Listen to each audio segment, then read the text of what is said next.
Hello, fifth graders. Mrs. Hales here with another art lesson. Today is day 2 of our still life illustrations or still life collage illustrations because they are collages. Today is the day we're going to take those cool papers that you made with the texture and the beautiful colors and turn them into flowers that go in our vases. Supplies you're going to need are a 12 by 18 piece of white paper, scissors, any kind of glue, and probably a pencil and your textured papers from before. You should have like 4 to 6 painted and or textured papers to work with. All right, let's get started. This big blue piece of paper is what I'm going to use for my vase. So I'm going to turn it over and I'm going to draw my vase on the back. You want to make sure that your vase fits within wherever your blue paint is, whatever color paint you have.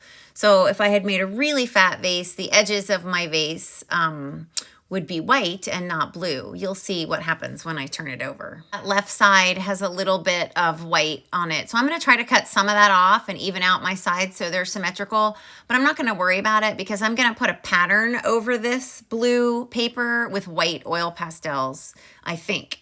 So if there's a little bit of white showing, it's not a big deal. It'll probably just look like it's part of the pattern. Now I'm gonna put that aside and cut out some of my leaves.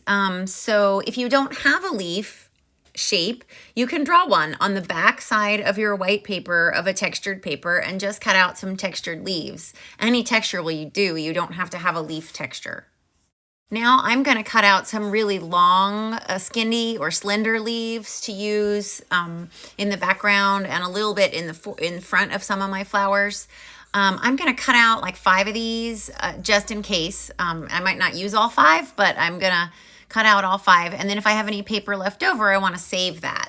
If it helps you to draw your shapes on the back of your paper, you should do that. Don't draw them on the watercolor side because it'll be hard to erase if you mess up.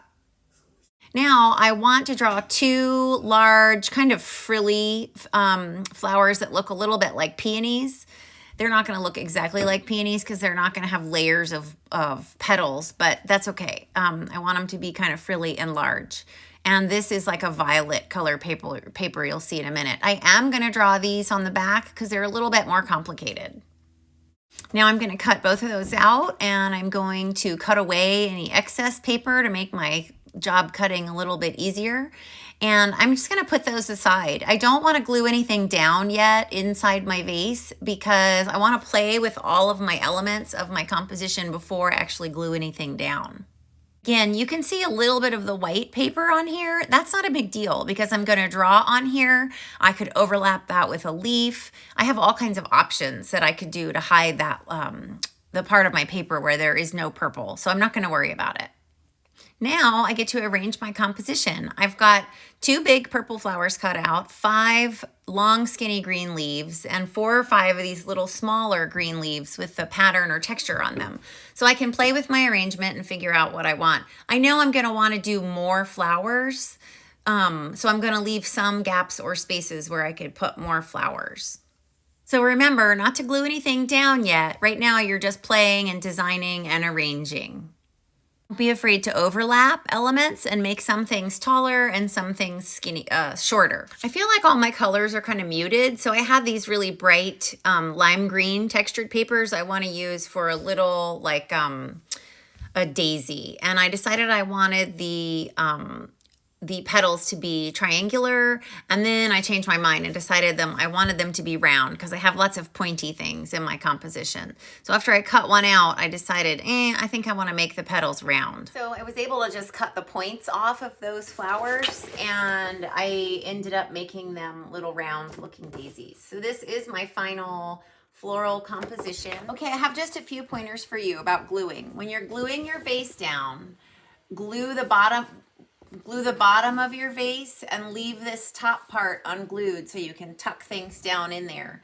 After you get these things tucked and glued, you can always peel this back and put a little glue on the inside there.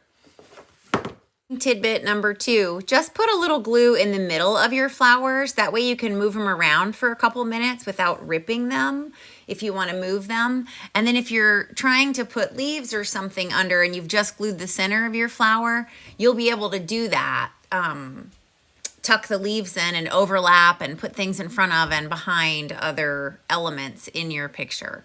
Sometimes when you pull stuff up that you've already glued down, you rip it. It dries and it rips.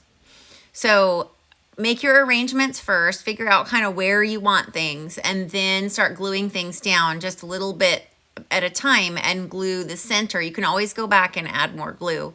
Gluing tidbit number 3, do not glue what you're gluing on top of your final composition. You will get glue on the edges, glue on your table or your desk beside your composition like I'm doing right there. Then put your little elements on your composition. If you don't get this far and you just get, like, let's say your bigger flowers cut out and some of your leaves, that's okay. Just put your textured papers on top of your still life composition and set them aside till tomorrow or next week or whenever you have art next, and we'll finish up next class. You'll have time to go back into like your vase and your flowers and add some patterns and embellishment, and you'll also have time to make a couple more small details like flowers if you want to. All right, boys and girls, I will see you next time.